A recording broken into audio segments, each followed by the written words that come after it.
everybody, and welcome to a special bonus episode of the Potomac RPG podcast. It's been quite the year, and we're gearing up for season 2.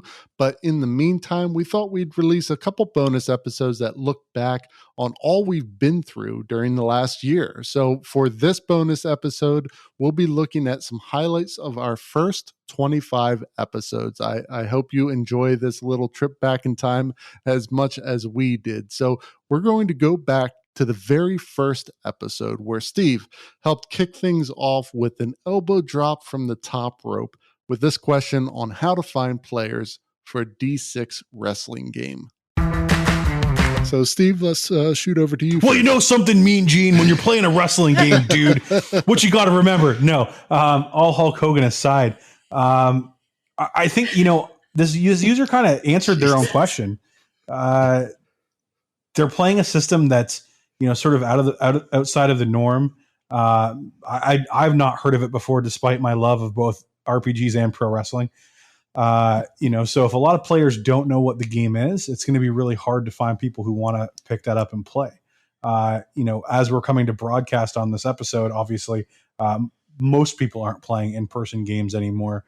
And so if you're kind of cutting out the ability to do online games altogether, and saying, just they aren't the same and I don't enjoy them, unfortunately, you're just making that it's really hard on yourself. That's a huge handicap given the fact that, we're all, for the most part, very busy.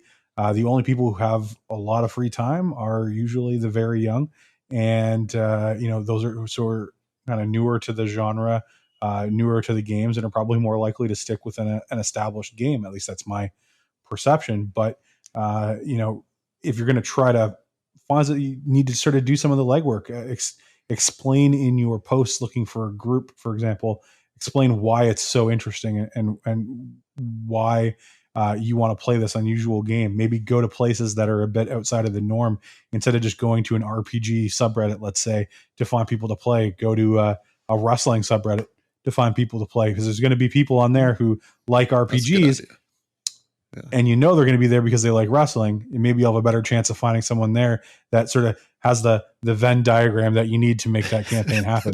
And when you do, I don't know. And when you do, brother, you'll be the strongest force in the universe, Jack. I think that this is a pretty clear indication that the stereotypes of D&D players as old curmudgeonly neckbeards is wrong. Present company. Present company excluded, yeah. Yeah. Well, the demographics have really opened up for D&D. It's now just people who enjoy having fun with friends of theirs and are willing to get into some characters that are not themselves. This paper, the last kind of section of it starts talking about, tabletop role-playing game structure and the different games that are available. And I thought this was interesting because it does cite D&D as having a good structure, but doesn't inherently encourage role-play. And I mean, you can look at, kind of the OSR, the old school Renaissance, that type of play definitely was geared more towards, tactical, wargamey, not so much role play. Even in 5th edition, there is no requirement for role play. So there's not a whole lot there to really encourage it.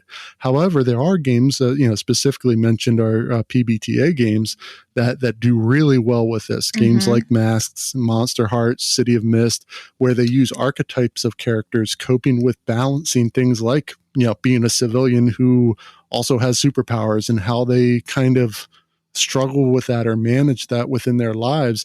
And I thought the biggest point about PBTA games in terms of using it under a therapeutic model is that you gain experience by failing. It's not by succeeding that you progress your character, but by failing. And I thought that was a really interesting aspect to be used within a therapeutic environment. And Sarah, what do you think about that? How PBTA games approach that in terms of character development? I think first of all, I think it's awesome to emphasize that you can get EXP from failing. Can I just say that as someone who is very afraid of success and failure? I'm great at turning. But feared failure because it meant I was bad, or like, something. It hit me psychologically, right? As just why do I even bother? Even when I was a kid, right? I was very black and white about it. And I feel like that is a really cool thing to emphasize. And I was also really intrigued by Monster Hearts because it allows you to explore identity and queerness as a teenager. And I think Masks as well was also focused on teenage sort of development. And I think those are very key points. I mean, those are our formative years, right? That's when I learned to be afraid of success and failure, or whatever. But also where we learn so much about the world, and it kicks us back, and it's a huge crapshoot as to whether or not you're in an accepting environment or you're in a hostile environment, and all of that is going to play out for the rest of your adult life, even in small ways. So to be able to explore that in a safe space, to be able to articulate what you're feeling, what you're drawn to, what your identity might truly be in a safe space, I think is brilliant. So I'm part of the old school RPGs. So as far as video games go, I started off with I could probably associate with everybody else or most people, JRPGs like Final Fantasy and Chrono Trigger back in the day, and then the action RPGs like Zelda. Those were the basis of where I started, and actually it was video games that introduced me to D&D, which it could be the opposite for others, but that's usually where I'm coming from.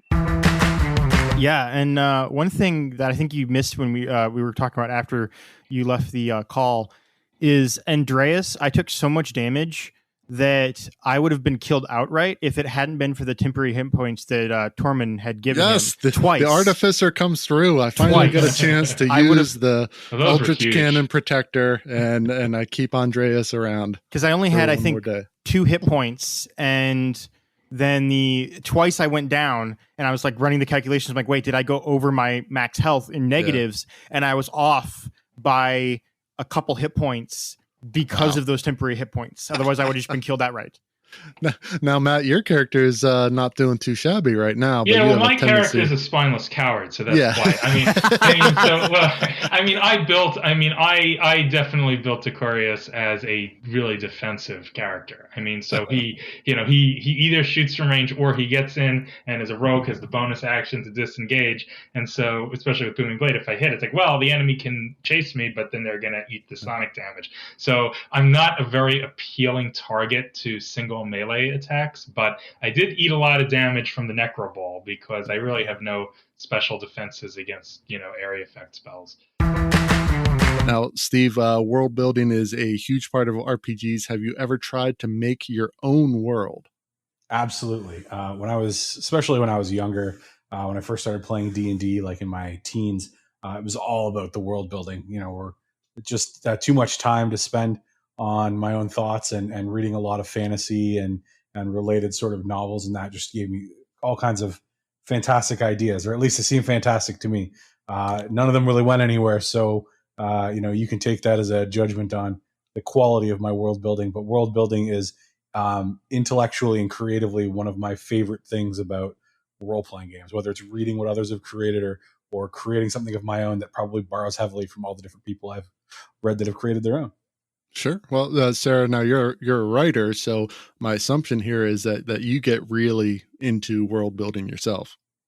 I do actually, and I love I love creating on my own, but I absolutely love when someone has paid attention to such detail and like cultural sort of uniqueness that you can just kind of sink into that world, because it's sometimes the unexpected, but somehow makes sense, that you find in these really, really rich tapestries of like politics and religion and fighting factions. Like in Dune, when they spit towards Duke Leto as a sign of honor because they're on a desert planet, like that just stays with me because for us spitting is really, really offensive. But to them, it was a great honor, and it was so cool to kind of see why would that be? Oh yeah, moisture is very, very valuable, so they're offering their moisture. So stuff like that just kind of stays with you and makes it feel even more real. So, and I just love getting lost in that. So we have little sticky notes all over this whiteboard to track that information and take notes. And I think that works really well, especially for players like me or Ben, where we don't take notes. And Steve, I'm sorry, I still have that notebook that you gave me at the start of the campaign. Has nothing written in it, buddy. There's nothing in there. It's fresh, so you're going to get this back in pristine condition. But that online whiteboard using the sticky notes, everyone kind of helps out throwing a note up once in a while, but really helps to keep track of the information without turning it into a study hall. So one thing that Steve is doing that I really like that really helps is he's got the little pictures of all the main characters, and we put them up on the Miro board, and even the pictures from his game set of all the monsters, and just seeing that visual, that really helps to make a concrete image in your mind of the character and the monster. And so we just got to Candlekeep last week, which is got fantastic imagery which is associated with it, and Steve's descriptions are amazing, but having a picture, it really takes it to the next level. So if it's at all possible. So what do you all think in general about curses? And I'm going to start with you, Matt. Like, what's your opinion of curses in general? I actually really like curses. I think they can add a great deal to the game, as long as they're not sort of, kind of the boring, well, I have this item and now I can't equip it and I have to attack everyone. That's your Berserker Axe, I guess. But I think that really curses are best when they serve as story springboards. I think, we'll see what everyone else thinks, but that's kind of my opinion. Yeah, absolutely. Well, Ben, let me shoot over to you first here quick. What's your opinion on, since you are currently cursed, what's your opinion of that? Oh, I really like it. Having great power, great responsibility and trade-offs, that is really the fun stuff where storytelling actually happens. The gray in between lawful good and chaotic evil is where we like to play. Absolutely. Now, Anthony, as the DM who cursed two of the three of us, what made you decide to go that route, or do you enjoy cursing your players? Oddly enough, I don't make a lot of cursed items. I think Ben's curse came out of our genie sorcerer. We kind of gave her the ability to make wishes. That's right. And that's kind of turned out to be actually fantastic for the plot, because it just throws everything out of control all the time. But it brought Ben back and gave him a curse with it. Then there's some plot details that are developing from that. Sure. But yeah, I think they can be interesting. I think some curses can be interesting when they affect the rest of the party more than it affects the person who's cursed. So the person who's cursed gets the benefit and the party suffers from it. So you mean like a Berserker Axe? Exactly. Oh, my little halfling barbarian loved that Berserker Axe. And it, I think, at the time, I was just so into that character, and I loved the fact that if anyone was around me and I failed that wisdom save, and as a barbarian, my wisdom wasn't that great, it was on. I was trying to shove people off cliffs and chop them in the back. It was a lot of fun for me. I don't know how much fun it was for everyone else. No, I think it made it a lot interesting. It added another tactical element to it. Yeah, we had to have a mitigation like at the end of every battle. So it's like, all right, we just triumphed over whatever. Oh shit, Finbin. The best thing is that after every battle, you guys were like, we really got to do something about that curse, but no one ever did. It just kept going and going, and I loved it. Awesome. Well, I've always been curious, how well does it translate into a teaching tool? Because I've heard of that in the past, but I'm really curious, like what effect have you seen on your students?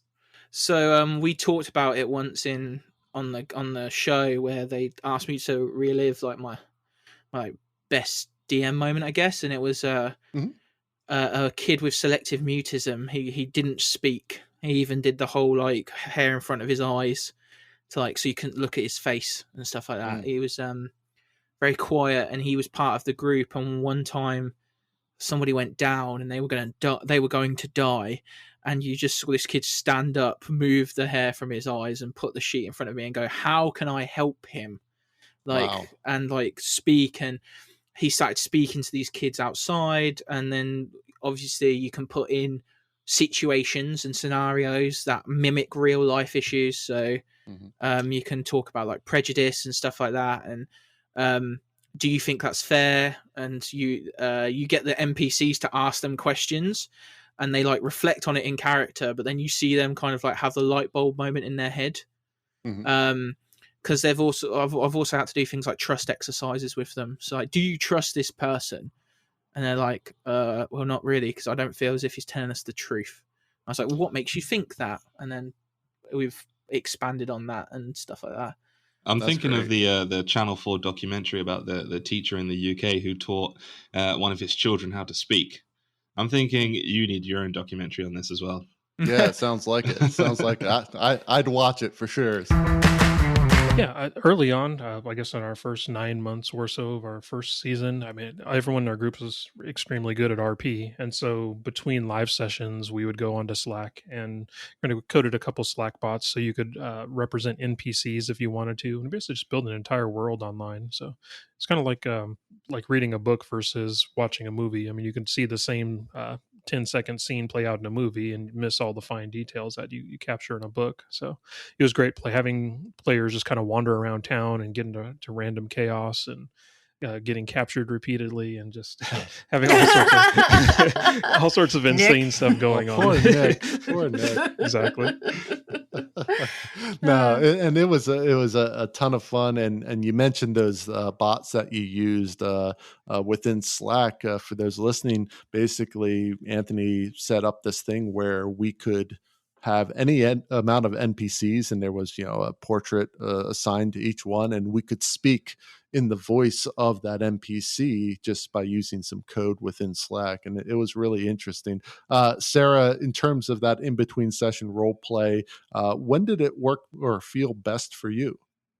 Definitely during that first 9 months is where everything was really, really taking off, and we were still kind of getting to know each other as players, and I just found it was an awesome way to sort of explore facets of the character in the context of going up against other characters, kind of being sharpened by each other.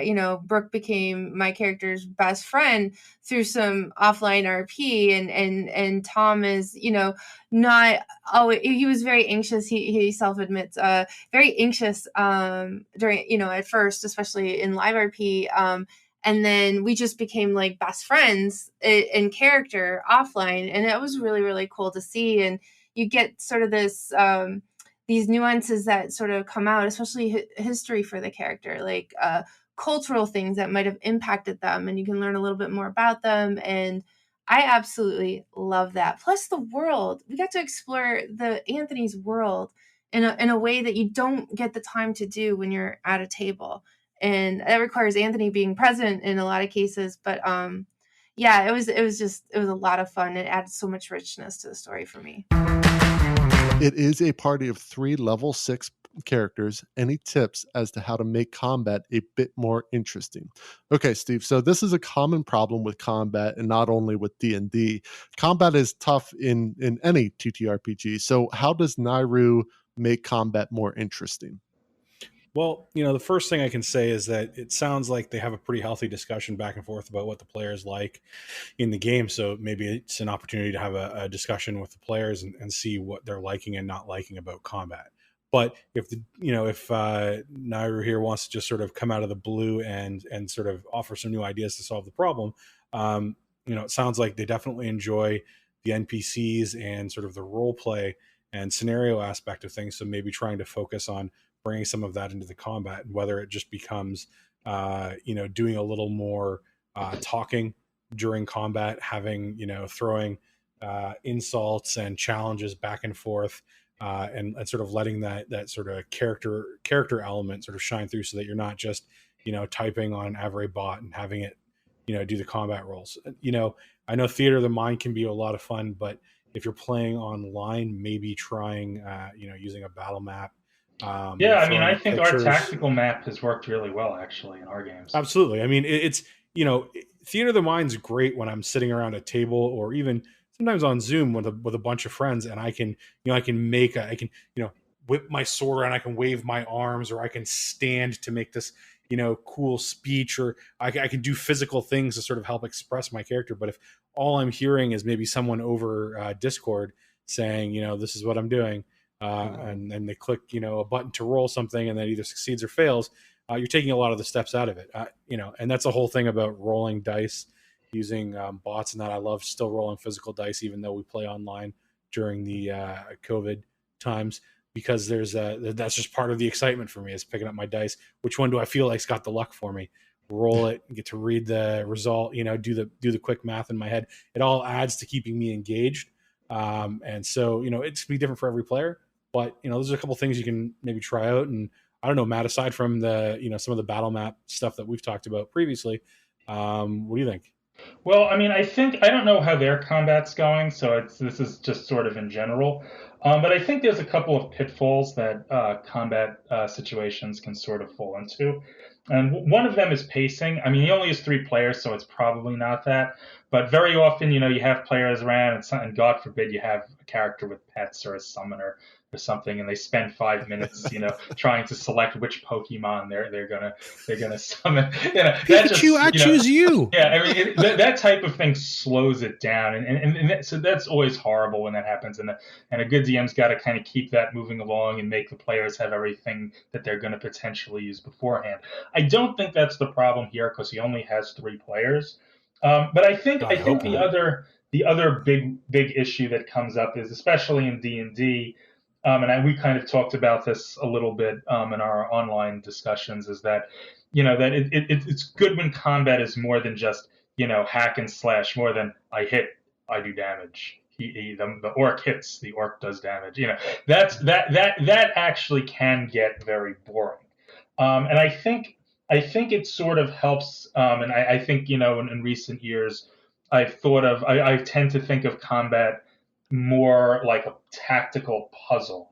That you have a situation where, no, you don't just run in, hack and do damage, but there's other things to worry about. There's terrain, there's hostages, there's choke points, there's combat maneuvers. D&D doesn't do that particularly well, but the idea is that there's a different way to approach the fight, than just who can hit and do more damage. That sometimes there's other things at play, and so it makes you think about the fight more. And I think that keeps a fight a lot more engaging for the players than just sort of trading blows back and forth. Ben, what kind of effect does a great character voice from a player or DM have on you and the game that you're in? So a great character voice brings you into the character and the personality of that character better than probably anything else that you can do at a role-playing table. And being a good role player is about inhabiting a new personality that is unlike your own. And some people can't do the voices as well as they'd like to, but if they can dive into the character they need to get into that character in other ways. But if you can do the voice, it just adds that level of immersion where it's no longer Ben at the table, it's the dwarf with the Scottish accent, or the kobold with the ridiculous French accent. It's it is Meepo that's sitting there at the table who is talking. I loved Meepo. Meepo was so cool. He did such a great job. Well, how about you, Sarah? Yes. I think, Ben said it all. It elevates the entire experience of immersion. And it tells you so much more about that character, especially when you not only are doing the voice, but you also see the person kind of inhabiting the character. And you don't need to have like experience in, a lot of experience in acting or drama or anything like that. It's just like, the little cock of the shoulder or a little like smirk a little bit when they're talking on top of a voice change can really, really just transform the entire experience, I think, for everyone. And one of the biggest things for me when I first joined this group is like, oh, I don't know, are we gonna do voices? Am I the only asshole who's gonna do a voice? And then I won't do it because I'm I don't want to be that person, right? So I think when we're all kind of like putting ourselves out there, it's kind of like, okay, yeah, so we got blackmail on everyone, we're good. Yeah, exactly. Let's just all play. With murder, it shouldn't be a light thing. I know within our game we fight monsters and we kill people and all that stuff, but whenever it's an actual murder like this, I think it's really important to drive home the fact that this isn't a matter of indifference, that this is an important thing. There is consequence for this type of action. So I really would advise against the whole, well, we can't prove anything, so just leave kind of stuff. Like there should be a crisis for that community, and there's a lot of stuff to use there to drive that home. Tom, what do you think in this situation? What would you do? Well, I agree with Steve that this should be something that leads to more. Having them be hired on makes sense, and it also makes sense with the first couple sentences of the question. Mentions that the outpost is already throwing them a party because they killed the dragon. So in the outpost mind, like, they are heroes who defeated the dragon and helped the outpost. So if anything, it would make sense for them to be hired on. It's like no one knows, unless they have witnesses that would lead to some other issues. No one seems to know that they killed the guard captain. So how could they suddenly not like them and they were considered heroes the night before? Mm-hmm. So it would make sense that someone finds the guard captain the next day and it's like, oh no, there was a murder. Great heroes who just helped us. Could you help us again? Like, that makes logical sense to me. Heroes Absolutely. be heroes. And what I really want to know is, why did they murder the guard captain? I know, right? I mean, what are they gonna need to do? Could they involve their allies who weren't involved? You have to help us cover this up because there was a good reason why we did it. Is there something that these other two characters are going to care about being achieved by murdering this guard captain to bring them in? I know we're not here to talk about how do I do a great Reddit post on asking for D&D advice, but like, wow, Helix 1322, you need to give us that detail. That's huge. Otherwise, it's just, they murdered someone. What do I do? I mean, I need to know the stakes. I need to know why. What drove them to this awful act? Can they be redeemed? Are they just black-hearted villains? Are you running an evil campaign? Give us a little more juicy detail. But I think you've got like this awesome thing to work with. You got to do something cool with it. Just sort of, we don't like you. We can't prove anything. So get on out of here. It doesn't really seem like it's a satisfying use of this wonderful nugget of plot that your players have just violently and bloodily dropped into your lap. Well, we've had a lot of fun here today. I hope you enjoyed a look back at our first 25 episodes. Next week, we'll be doing episodes 26 through 50. So be sure to tune in for that. And coming up in a couple weeks is the start of season 2. Really excited for that, the season of the Phoenix.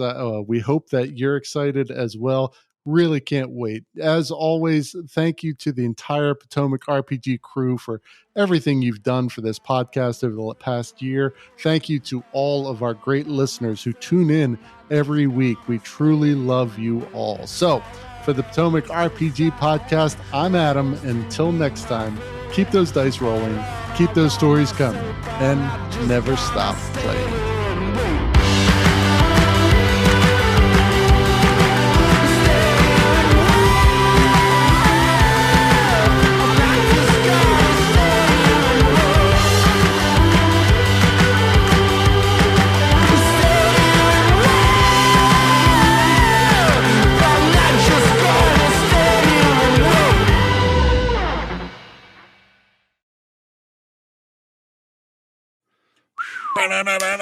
Fire. Stay away! right. If I was 14 though, I'd probably dig it.